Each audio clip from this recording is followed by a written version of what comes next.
मध्य प्रदेश के दतिया विधानसभा उपचुनाव में जीत के लिए बीजेपी कांग्रेस के बीच जंग जारी है। इसी बीच कुछ ऐसी तस्वीरें देखने को मिल रही है जो लोकतंत्र की खूबसूरती को बयां करती नजर आ रही हैं। ऐसी एक तस्वीर देखने को मिली जब कांग्रेस प्रत्याशी के लिए प्रचार कर रहे पीसीसी चीफ जीतू पटवारी और बीजेपी प्रत्याशी आशुतोष तिवारी आमने सामने आए।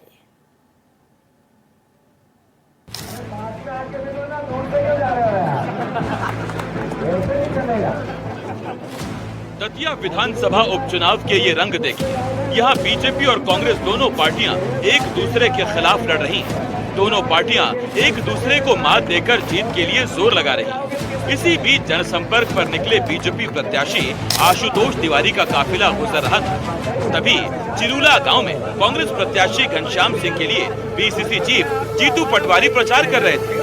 जीतू पटवारी को देखकर आशुतोष तिवारी अपनी गाड़ी से निकले और उन्हें हाथ जोड़कर नमस्कार किया, जिसके बाद पटवारी ने भी बड़ा दिल दिखाते हुए कहा, ऐसे नहीं चलेगा, दूर से कैसे चले जाओगे, पास आओ ना। आप भी सुनिए। अरे पास में आके मिलो ना, दूर से क्यों जा रहे हो यार, ऐसे नहीं चलेगा। आशुतोष भैया, अगर दूर से जाओगे कैसे चलेगा? दूर से नहीं। पहले तो आप पहली बार आए हो यहाँ चुनाव लड़ने के लिए, इससे पहले तो आए नहीं, और फिर दूर से जाओगे कैसे चलेगा? पटवारी के बुलावे पर आशुतोष हंसते हुए उनके पास पहुंचे और दोनों ने एक दूसरे को गले लगाया।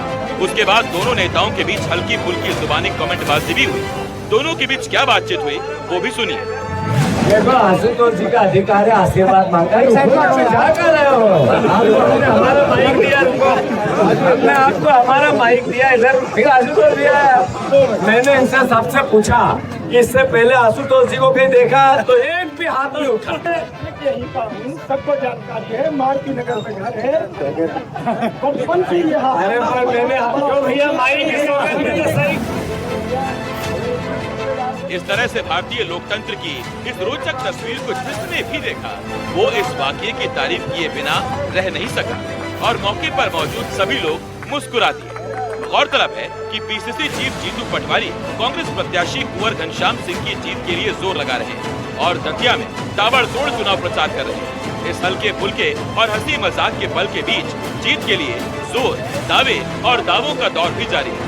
इसी कड़ी में कांग्रेस के दिग्गज नेता सज्जन सिंह वर्मा ने दावा किया कि घनश्याम सिंह 20 से 25 हजार वोटों से जीतेंगे।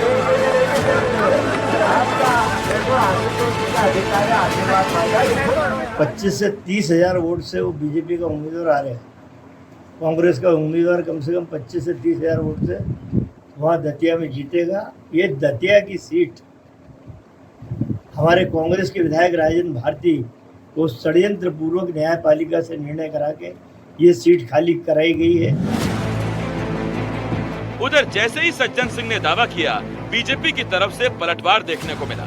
बीजेपी प्रवक्ता यशपाल सिसोदिया ने सज्जन सिंह और जीतू पटवारी दोनों पर निशाना साधा। कल तक जो भाषा प्रदेश कांग्रेस के अध्यक्ष जीतू पटवारी जी बोल रहे थे, वही भाषा आज पूर्व मंत्री सज्जन सिंह वर्मा बोल रहे हैं। कोई 25,000 का बोलता है जीतेंगे, कोई 30,000 का बोलते हैं जीतेंगे। लेकिन जमीन पर कांग्रेस पूरी तरह से कमजोर है। इसलिए कार्यकर्ताओं को सिर्फ दिलासा दिलाने के लिए, कार्यकर्ताओं में उत्साह भरने के लिए यह बातें की जा रही है। तो इस तरह से दतिया विधानसभा उपचुनाव में जीत के लिए जंग